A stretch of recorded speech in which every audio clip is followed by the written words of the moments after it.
பொருளோடு புகழைத் தந்து போற்றிடும் வாழ்வைத் தந்து வருங்காலம் அனைத்தும் செல்வம் வரும் காலம் ஆக்கி வைத்து பெருமைகள் வழங்க வேண்டும், பேரருள் கூட்ட வேண்டும். அருள்மிகு குருவே, உன்னை அடிபணிந்து வணங்குகின்றேன். வருடம் ஓர் ராசி வீதம் வட்டமாய் சுழன்று வந்தே தருகிற பலனை நாங்கள் தங்கமாய் ஏற்றுக்கொள்வோம்.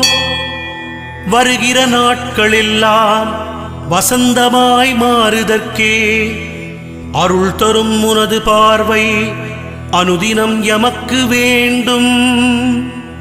குருவே, நீ பார்த்தால் போதும் கோடியாய் நன்மை சேரும்.